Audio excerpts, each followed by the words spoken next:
I moved into Fairgrove Pines expecting peace, not war. After 15 years of city noise, sirens, and shoehorn apartments, the quiet, polished neighborhood felt like the promise of a soft landing.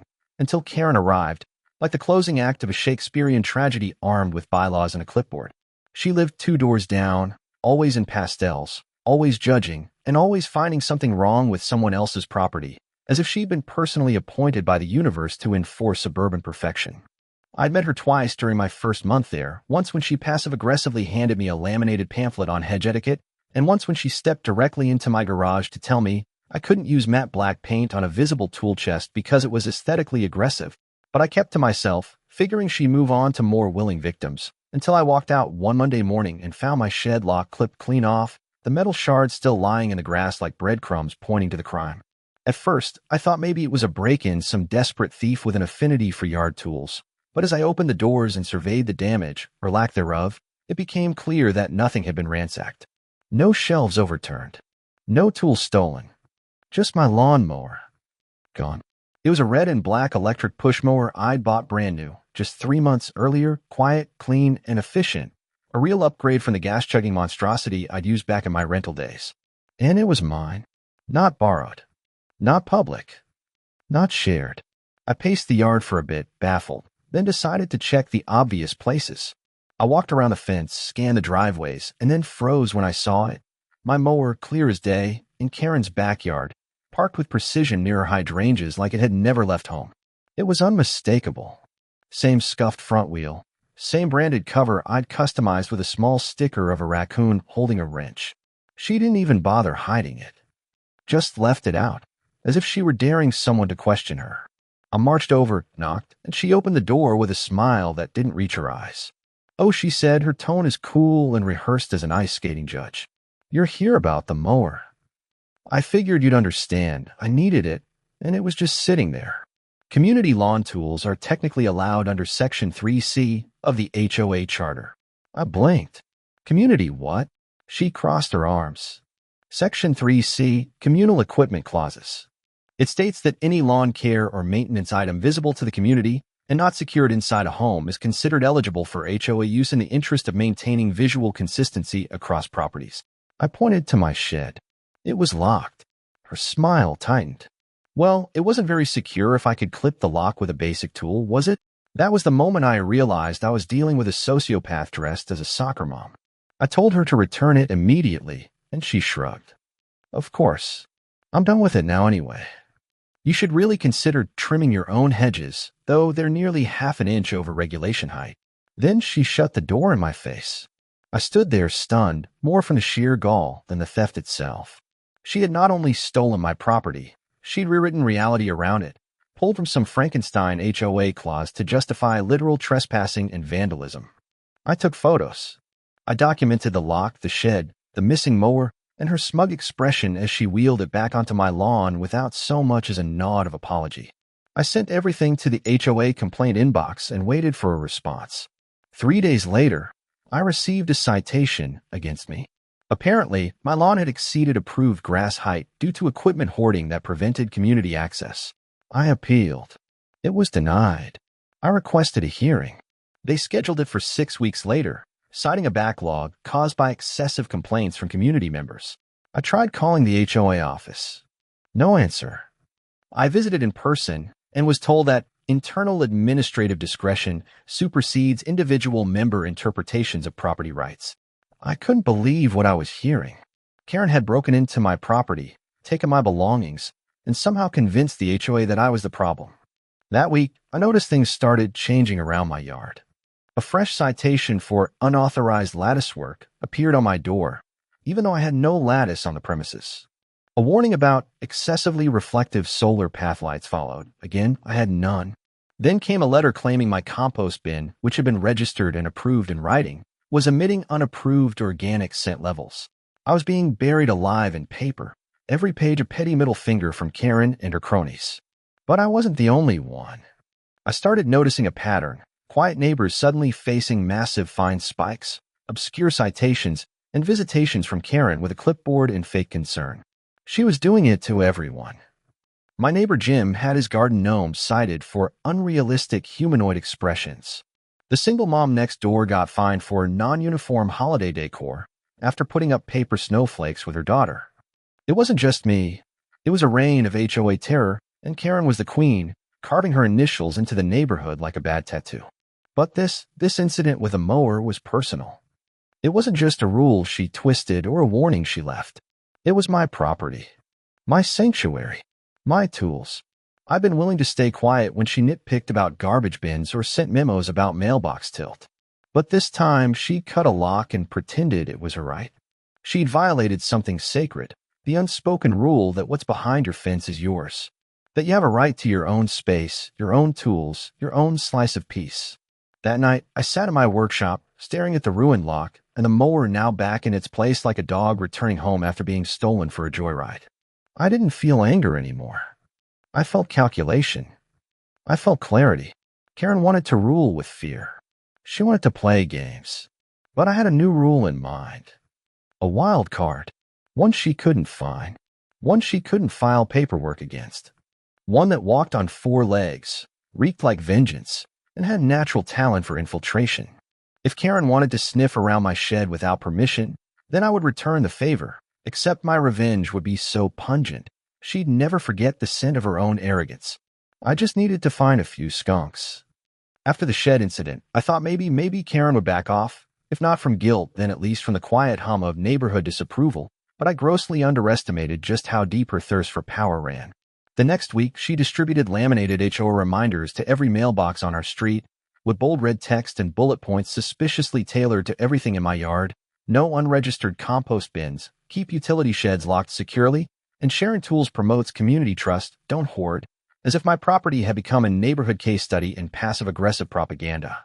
When I confronted her again, calm, direct, nothing hostile, she leaned on her picket fence and smiled like she was posing for a political ad, then casually told me, "Don't take things so personally, hon, you're new.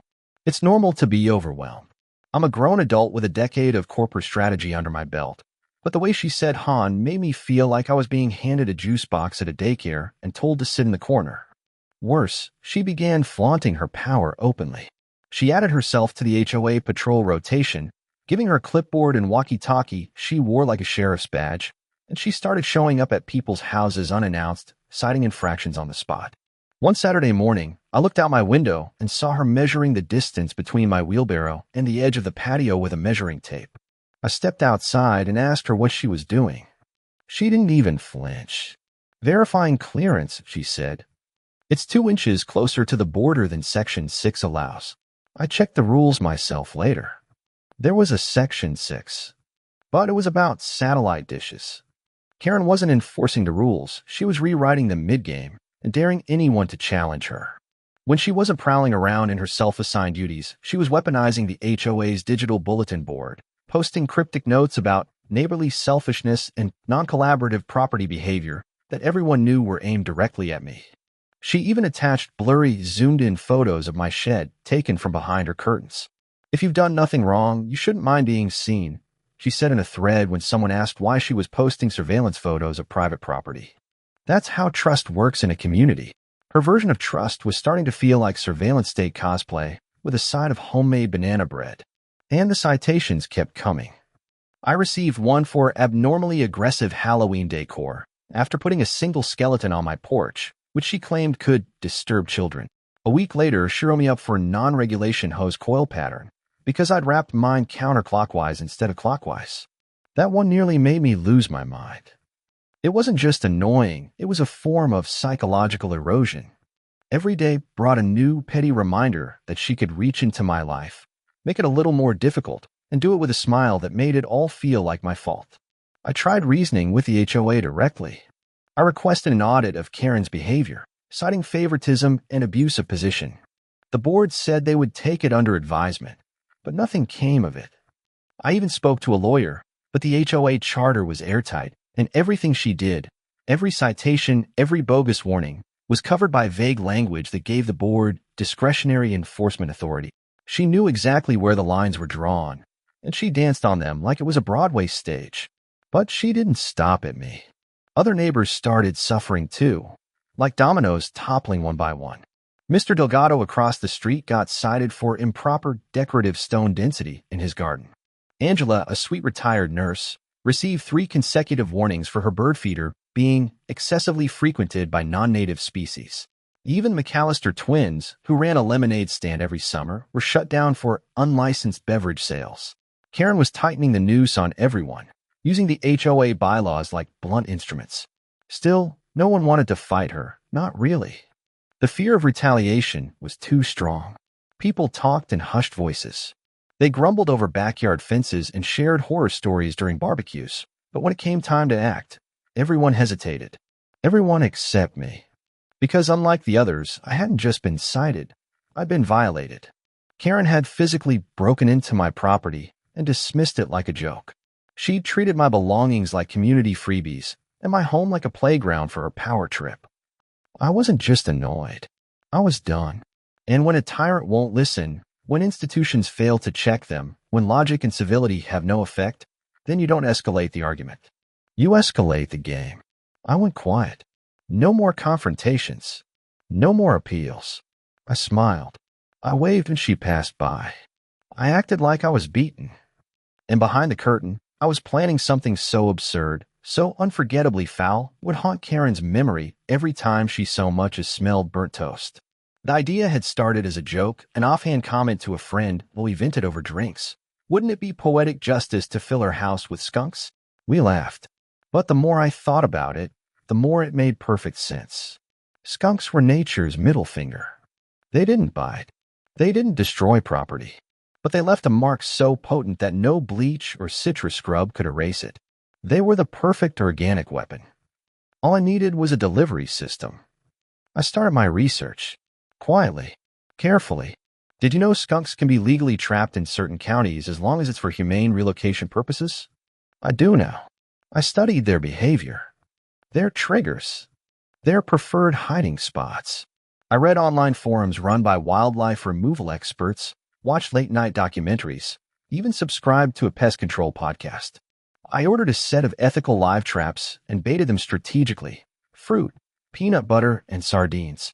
The first time I saw one enter the cage, I felt like a Bond villain watching a plan unfold. Within a few nights, I had my cast. 3 skunks, healthy, well-fed, and extremely motivated to spray when startled. Now, I just needed the right opportunity to introduce them to their new palace. And like clockwork, Karen gave it to me.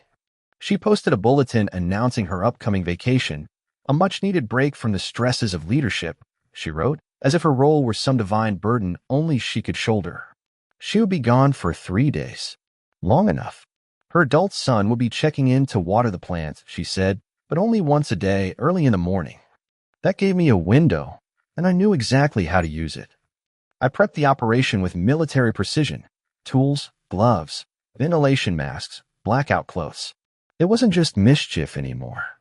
It was art. Karen had chosen this game, stacked the board, and cheated every turn. But I wasn't playing her game anymore. I was flipping the board. And in 48 hours, her perfectly sanitized empire of clipped lawns and overregulated flower beds was going to smell like karma. The night of the operation, the air was still, humid, thick, the kind of night that clung to your skin and whispered, something's about to happen. And for once, it was right.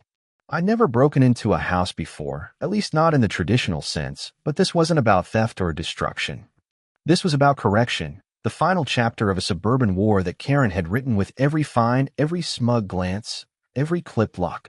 I waited until well past 2 a.m., the one dead hour where even the die-hard dog walkers had gone to bed and the crickets on the street. I wore black out of tradition more than necessity, moving low along the hedges, my gear strapped tightly in a repurposed delivery backpack, padded live animal crates, reinforced gloves, and a small bag of sardines that smelled like they were fermented in Satan's garage. The skunks had been caught, fed, and kept calm in a shaded corner of my garage for 2 days, their cages lined with old towels and newspaper. I'd researched everything, how not to spook them, how to move them, even how to handle a spray if it happened. This was no prank. This was a surgical strike. Karen's house was silent, the porch lights on timers, flickering faintly like a tired sentry at the gates of a fortress about to fall. I knew her habits. I'd observed her for weeks. The back door, a sliding glass panel that faced her perfectly pruned garden, was her usual point of entry, and while it had a security bar, she rarely remembered to set it when she was leaving for more than a day. Why? Because she thought she was untouchable. Because she thought no one would dare. I slipped over the side fence and found the sliding door unlocked, just as expected. The kitchen was dark. Marble counters, lemon-scented candles, and a giant gather sign hanging above the stove like an ironic banner for someone who made everyone feel unwelcome. I paused, listening, heart pounding, not from fear, but from the weight of what I was about to do. There's a line, between fantasy and reality. Most people never cross it, but some moments demand you do. I moved quickly, silently. Set the 3 cages down in the center of her open-plan living room, right on the plush beige rug she always bragged was imported from Italy. I took a deep breath and carefully opened each cage, tilting the doors to allow the skunks to exit in their own time. No force, no panic, just patience. The first one, a stocky little guy with a white stripe so thick it looked like a skunk mullet, ambled out, sniffed the air, and waddled under her sectional. The second followed suit, climbing over the rug and disappearing under the coffee table. The third hung back suspicious until I dropped a sardine just outside the crate. He followed it like a hungry little torpedo. Once all 3 were free and exploring, I carefully retrieved the empty cages, wiped down the handles with gloves, and placed them back into my pack. The whole thing took 20 minutes. The skunks didn't spray, didn't panic. They were curious, relaxed, unaware that they were about to become legends. But I wasn't done. Karen had a central air system, top of the line, because of course she did, and I'd come prepared with a little extra insurance. Nothing illegal. Nothing damaging. Just the potent.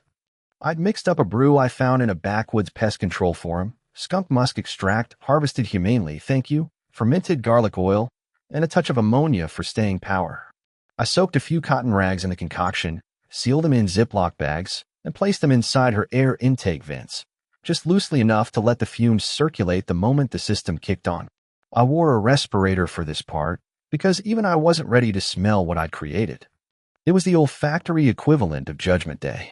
By the time I finished, the skunks were nesting under her furniture like couch trolls, and the house was primed like a bottle of aged revenge about to be uncorked. I slipped out as silently as I came, reset the sliding door, and vanished into the night like a raccoon that knew too much. Back home, I placed the cages in my garage and scrubbed down every inch of gear. No fingerprints. No trace. Just the faint, lingering sin of justice. And then I waited. I didn't have to wait long. At exactly 7:17 a.m., the neighborhood group chat erupted like a volcano. Does anyone know what's going on at Karen's? OMG, she's screaming on her front lawn. Something about animals. I peeked through my blinds and saw her, a bathrobe-clad banshee of fury, flailing in the front yard while a poor animal control officer tried to calm her down. The front door was wide open. From across the street, I could smell the reek wafting out like a fog of fury. She was gagging, yelling about biohazards and domestic terrorism, demanding someone do something. Animal control eventually went in, emerging 10 minutes later, looking like they'd walked through a skunk-flavored war zone. One of them vomited on her front step. I nearly wept with pride. But the show wasn't over. Not by a long shot. Karen tried to spin the story, claimed it was a targeted attack, said someone had released wild skunks into her home. The HOA chat was ablaze, but no one jumped to her defense. People were too busy laughing, posting memes, and recounting the dozens of petty infractions she'd unleashed over the past year. Someone even posted a Photoshop picture of her house with a warning sign, now entering Zone 6, maximum stench enforcement. Another added a fake HOA citation to her mailbox that read, failure to contain wild animals, $500 fine. It was glorious. Her son arrived later, gagged the second he entered the front door, and left again with his shirt pulled over his nose. Over the next few days, professional cleaners showed up in hazmat suits. Air purifiers. Odor neutralizers. Carpet removers. No one could fix it. You can't erase skunk. You can only wait it out. Karen had a scent problem that no essential oil diffuser could mask. She tried to accuse me, of course. Called the police, said she was certain I was behind it. But there was no proof. I left nothing. The skunks had entered her home during a known vacancy, with no sign of forced entry, and legally, I'd done nothing but trap animals that were already roaming the area. The police took a statement. That's it. No charges. Just shrugged and said, you might want to check your home security. She was furious. unhinged, accused me of urban witchcraft in front of 2 officers. One of them laughed. And just like that, her empire cracked. No longer feared. No longer respected. She became the joke she had tried to make of everyone else. The stench lingered for weeks, even after the skunks were safely removed and re-released into a forest preserve. Yes, I followed up. Her neighbors began avoiding her, crossing the street when she walked by. Lawn chairs returned to porches. Garden gnomes reappeared. And me? I resumed mowing my lawn. My own mower, thank you very much. And every time Karen caught sight of me, I smiled. Not smug, not malicious, just satisfied. Because she finally understood something she never had before. No one is above consequences. Not even the queen of clipped hedges and laminated bylaws. And for once, the only thing lingering in the air stronger than her entitlement was justice.